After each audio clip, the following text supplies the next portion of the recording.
നോക്കട്ടെ സതീശ, നല്ല മുന്തിയ എനവാ. മക്കളെ നോക്കുന്ന പോലെ ഒരു 6 മാസം നോക്കിയാലുണ്ടല്ലോ ആളിങ്ങേറി പെഴുത്ത് വരും. പിന്നെ പറയണ കാശാ. നാടി മോളെ തിന്നു, നിനക്ക് പഴോ എനിക്ക് തൊല്ലി. ബലം പിടിക്കല്ലേ കിടാവേ, തരാന്നേ ഉരിയട്ടെന്ന്.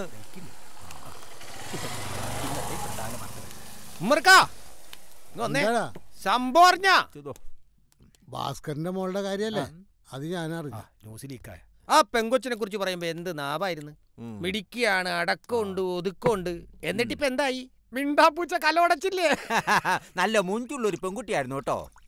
ഞാൻ ഇന്നലെ കണ്ടപ്പോഴേ പപ്പടവും പഴവും പായസവും ഒക്കെ കൂടി ഒരു ചാപ്പാടടിക്കാനുള്ള നേരമായെന്ന് വിചാരിച്ചതേ ഉള്ളൂ. എല്ലാം കല്ലത്തേടായില്ലേ, ഒരു പഴവും കൂടി. വെറുതെ അല്ല ആ പെണ്ണിന് ഇങ്ങനൊരു ദുർബുദ്ധി തോന്നിയത്.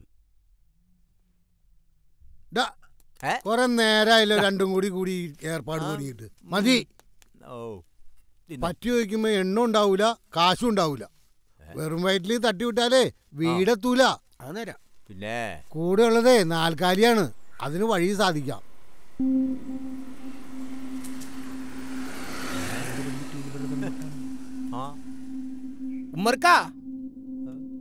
ആശാരി മുസ്ലിയാരി പിടിവിട്ട് പോണ്ടല്ല. ഈ ഭാസ്കരന്റെ മോളുടെ കാര്യത്തിൽ ഒരു തീരുമാനമായെന്നാ തോന്നണത്. നമ്മളിനി എന്തൊക്കെ കാണാൻ കിടക്കണ്. മുസ്ലിയാരുടെ പുറകെ ഒന്ന് പോയാലോ? വേണ്ടല്ലേ?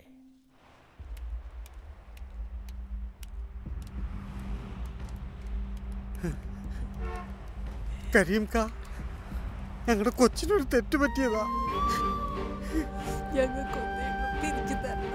ഞാൻ കാല് പിടിക്കാൻ കരീംകാ, ഞങ്ങളുടെ കൊച്ചിനെ തിരിച്ചു തരണം. ഞങ്ങൾക്ക് വേറെ ആരും തിരിച്ചു വേണം. സാർ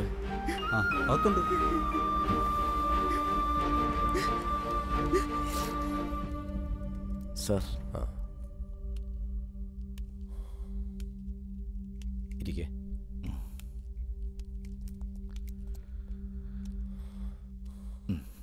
സാറേ, ഞാനാ പയ്യന്റെ പാപ്പയാ.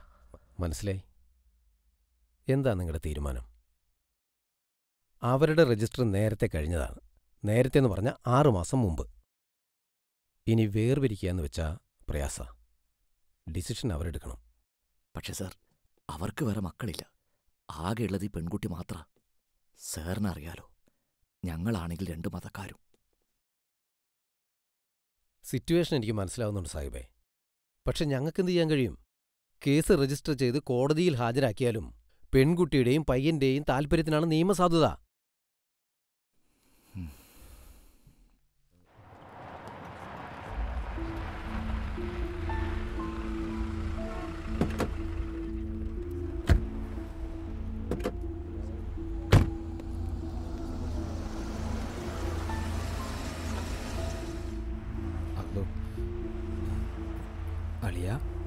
വാപ്പച്ചി, ഇനിയിപ്പോ ഒന്നും മിണ്ടണ്ട.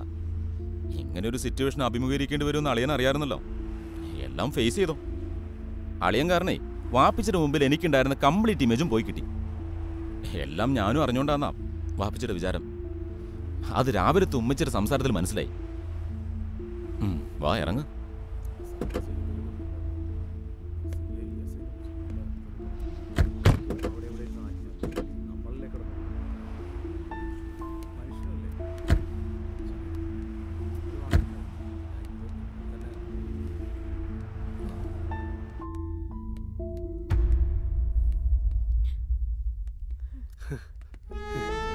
കൊച്ചേ, കൃഷ്ണേ, നോക്ക് മോളെ, അച്ഛനെ നോക്ക്. നീ നമുക്ക് വീട്ടിൽ പോവാ. നമുക്ക് വീട്ടിൽ പോവാടാ. മോളെ, ഇത്രയും നാളെ ചോരയും നീരുന്ന നടത്തി നിന്റെ അച്ഛനും അമ്മയല്ലേ, അവര് പറയുന്നത് കേക്ക്. അതെ, ഇവിടെ ഒച്ചപ്പാടും ബഹളമൊന്നും പാടില്ല. ഇതൊരു പോലീസ് സ്റ്റേഷനാ. പാരന്റ്സിന് സംസാരിക്കണമെങ്കിലാകാം, പക്ഷെ ബലപ്രയോഗമൊന്നും പാടില്ല.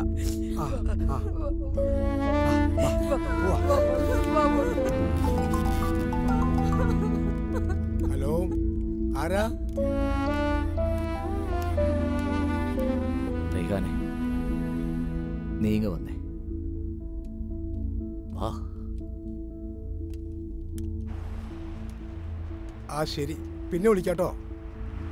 അസ്സലാമു അലൈക്കും. വാലൈക്കും സലാം. ഉസ്താദിന് എന്നെ മനസ്സിലായോ? പണ്ട് ഉസ്താദ് തന്നെ മദ്രസയിലെ ഒത്തുനിരുത്തിയിട്ടുണ്ട്. ചെമ്പാരംകുന്ന്. ഓ, ആരിഫ് എന്നാ പേര്.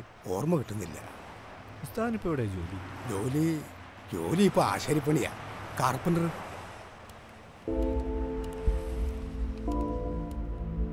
പെൺകുട്ടികൾക്ക് പ്രേമം തലക്ക് പിടിച്ച വെള്ളെടുത്ത് വാഴിച്ച പോലെയാ. പിന്നെ ജീവൻ നൽകി വളർത്തിയ അച്ഛനും അമ്മയും മങ്ങിയ കാഴ്ചയാണ്.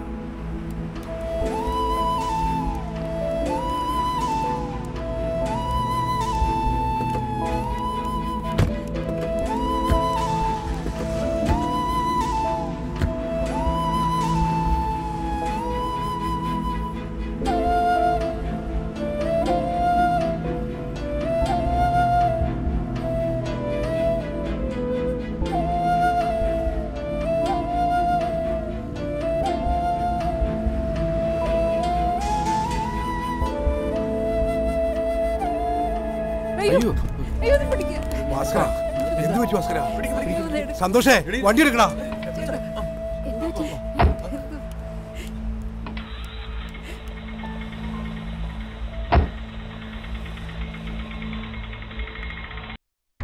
മൂഢന്മാർ ഭവതത്വമെങ്ങനെ അറിയുന്നു? മൂടിപ്പോകയാൽ മഹാമായാമോഹാന്ധകാരെ. രാമഭദ്രായ പരമാത്മനേ നമോ നമ. രാമചന്ദ്രായ ജഗത്സാക്ഷിണേ നമോ നമ. പാഹി മാം ജഗന്നാഥ പരമാനന്ദരൂപ. പാഹി സൗമിത്രിസേവ്യ പാഹി മാം ദയാനിധേ. നിൻ മഹാമായാദേവി എന്നെ മോഹിപ്പിച്ചിടായി കമ്പുജ വിലോചന. സന്തതം നമസ്കാരം. യുദ്ധമഭ്യർത്ഥിച്ചു ഭക്ത്യാ സ്തുതിച്ച ഗന്ധർവനോടുത്തമ പുരുഷനാം ദേവനും അരുൾ ചെയ്തു. സന്തുഷ്ടനായേൻ തവ സ്തുത്യാ നിശ്ചല ഭക്ത്യാ ഗന്ധർവശ്രേഷ്ഠ. ഭവാൻ മൽപദം മേ സനാതനം. യോഗീന്ദ്രഗമ്യം പരമാനന്ദം പ്രാപിച്ചതി മൽപ്രസാദത്താലടോ. അത്രയുമല്ല പുനരൊന്നനുഗ്രഹിപ്പൻ ഞാൻ ഈ സ്തോത്രം ഭക്ത്യാ ജപിച്ചിടുന്ന ജനങ്ങൾക്കും മുക്തി സംഭവിച്ചിടുമില്ല സംശയമേതും. വരം വാങ്ങിക്കൊണ്ടു ഗന്ധർവശ്രേഷ്ഠൻ മംഗലം വരുവാനായി തൊഴുതു ചൊല്ലിയിടിനാൻ. മുമ്പിലം മാറുകാണാം മതശാസ്ത്രമം തത്ര സംപ്രതിവസിക്കുന്നു ശബരീ തപസ്വിനി. ഭക്തി കൊണ്ടെറ്റം പവിത്രയായപ്പോഴും ഭഗവാനെയും ധ്യാനിച്ചു വിമുക്തയായി. അവളെ ചെന്നു കണ്ടാൽ വൃത്താന്തം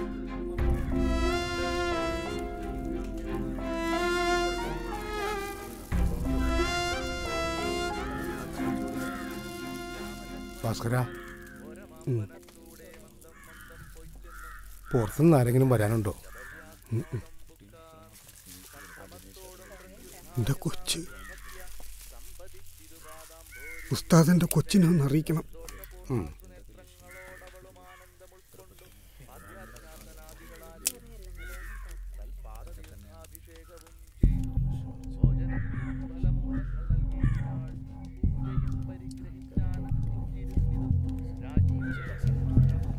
വന്നേ. ആ തല അവിടെ കിട്ടിയോ?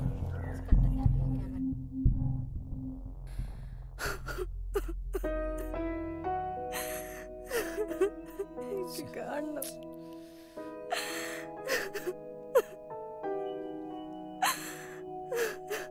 നീ ഇങ്ങനെ കരയല്ലേ? അവസാനായിട്ട് എൻ്റെ അമ്മേനെ എനിക്ക് കാണണം.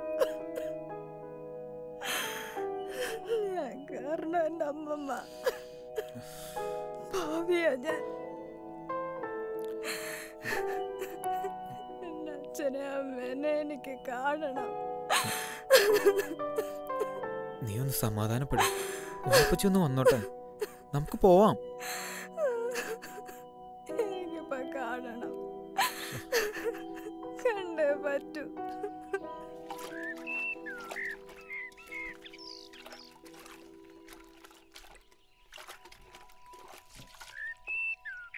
എന്തായി ഐഷത്തെ തീരുമാനം? എന്താവൻ അബ്ദു? കരിമിന് ഫോണിൽ വിളിച്ചിട്ട് ഇതുവരെ കിട്ടിയിട്ടില്ല. എവിടെ പോയതാ? കമ്പനിയിലുണ്ടാവും. ഏയ്, അവിടെ ഇരുന്നാ കേട്ടെ. നിനക്കറിയാല്ല, ഒരു മഴയ്ക്കൊന്നും കുട ചൂടുന്ന പ്രകൃതമല്ല റാബിയുടേത്. തീരുമാനം ഉണ്ടാകണമെങ്കിൽ കരിമ് തന്നെ വന്നം. ആ പെങ്കൊച്ചവിടെ കിടന്ന് നിലവിളിക്കാണ്. മരിച്ച സ്വന്തം അമ്മൂമ്മയല്ലേ, വിഷമം കാണും. ഒരെണ്ണല്ലേ ഉണ്ടായുള്ളൂ. തേനും പാലും എന്നൊക്കെ പറഞ്ഞ് വളർത്തിയിട്ടുണ്ടാവുകേ. അല്ല ഐഷാത്ത, ഈ കൊച്ചു നമ്മുടെ കൂട്ടത്തിൽ ചേർന്ന സ്ഥിതിക്ക് ഇനി എങ്ങനെ പഴയ ബന്ധുക്കളുടെയൊക്കെ മയ്യത്ത് കാണാൻ പോണ ശരിയാണോ? അതിനെന്ത് ശരിക്കേടാ അബ്ദു? ഓരോ പെങ്കൊച്ചുങ്ങളുടെ വിധിയെ ഒരാവേശത്തിനെടുത്തങ്ങോട്ട് ചാടും. ഒറ്റ ദിവസം കൊണ്ട് കൊതിയും മതിയും മാറുമ്പോ കൈകാലിട്ടടിച്ചങ്ങോട്ട് നിലവിളിയും തുടങ്ങും. എന്ത് കാര്യം.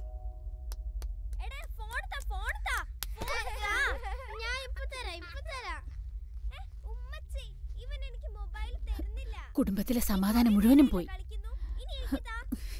നിങ്ങളെ വാപ്പിച്ചിത് എവിടെ പോയി കിടക്ക? മനുഷ്യനിവിടെ തീ പിടിക്കുമ്പോഴാ. ഉമ്മച്ചി, കമ്പനിന്ന് ഷമീർ വിളിച്ചു. വാപ്പിച്ച് വിവരം അറിഞ്ഞിട്ടുണ്ട്. ഇപ്പം കൊണ്ട് വരുന്നുണ്ടെന്ന്. ഒരു കാരണവശാലും അനുവദിക്കരുത്.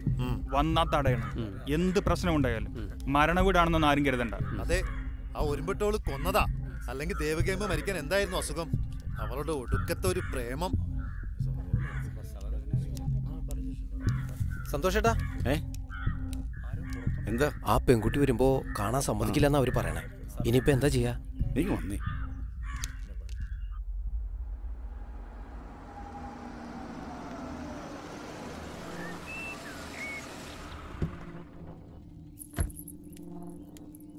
നീ ആ കുട്ടിയോട് വേഗം റെഡിയാക്കാൻ പറ. മരണ വീട്ടിലേക്ക് പോവാം. ഹലോ അഭിഷി, സിറ്റുവേഷൻ വളരെ മോശമല്ലേ? അവരുടെ ആളുകൾ വല്ല പ്രശ്നവും? ഏയ്, അങ്ങനെയൊന്നും ഉണ്ടാവില്ല. നീ ആ കുട്ടിയോട് റെഡിയാക്കാൻ പറ.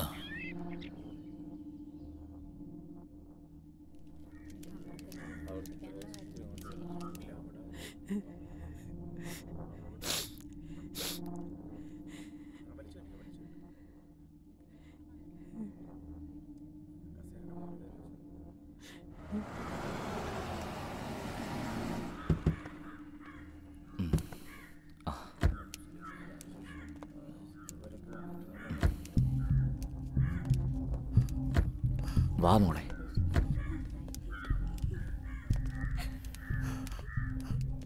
നിക്ക്, എവിടേക്കാ? അല്ല, ഈ കുട്ടിയെ വേണ്ട, നടക്കില്ല. ഇവളൊരുത്തിയാ തള്ളയെ കൊന്നത്. അന്യജാതിക്കാരന്റെ കൂടെ പോയപ്പോ നീ വിചാരിച്ചോ വീട്ടുകാരെ കുറിച്ച്? പ്രേമാണ് പോലും, പ്രേമം. എന്നിട്ടിപ്പൊ കണ്ണും നനച്ചുകൊണ്ട് വന്നിരിക്കണം. ഇതേ തിരിച്ചു വെക്കോ, അതാ നിങ്ങക്ക് നല്ലത്. ഈ കൊച്ചിന്റെ മുത്തശ്ശി ഒന്ന് കാണുന്നതിന് പറ്റില്ലെന്നല്ലേ പറഞ്ഞത്? എന്താ ഇവരെ സഖവേ? ഈ നാടിനൊരു സംസ്കാരമുണ്ട്. ജാതിയും മതവും പറഞ്ഞ് ഒരു കുഴപ്പമുണ്ടാക്കാൻ ഈ നാട്ടിൽ ആരെയും അനുവദിച്ചിട്ടില്ല, ഇനിയൊട്ട് അനുവദിക്കുകയുമില്ല. മനഃപൂർവ്വം പ്രശ്നങ്ങൾ ഉണ്ടാക്കാൻ കുറെ എണ്ണം ഇറങ്ങിയിട്ടുണ്ട്, നാടിന്റെ സമാധാനം കളയാൻ. ഭാസ്കരൻ പറഞ്ഞിട്ടാണ് ഇവർ വന്നതെങ്കിൽ അവർ കാണും. അതല്ല, പ്രശ്നം ഉണ്ടാക്കാനാണ് ഭാവമെങ്കിൽ അത് നടക്കില്ല. മക്കള് പോ. ക്ഷമിക്കണം സാഹിബേ, അവന്മാര് വിവരമില്ലാഞ്ഞിട്ടാ. ക്ഷമ പറയേണ്ടത് ഞാനാ സഖാവേ. ഇവരുടെ പ്രതികരണം സ്വാഭാവിക. എൻ്റെ മോൻ ചെയ്തത് വലിയൊരു അപരാധം തന്നെയാണ്. ഒരു ന്യായീകരണവുമില്ല. ഞാൻ അറിഞ്ഞപ്പോഴേക്കും ഒരുപാട് വൈകി. സാരില്ല, വരൂ. ചെല്ലു മോളെ.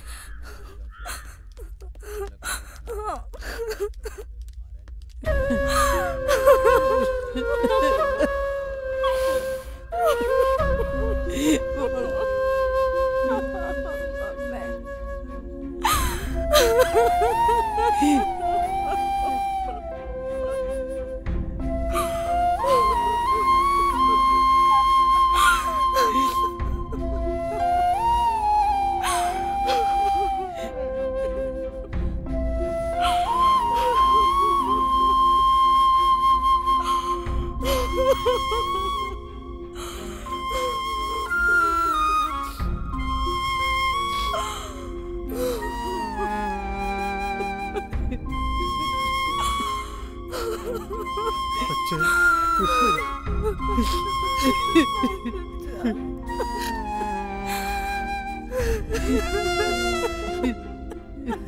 ha!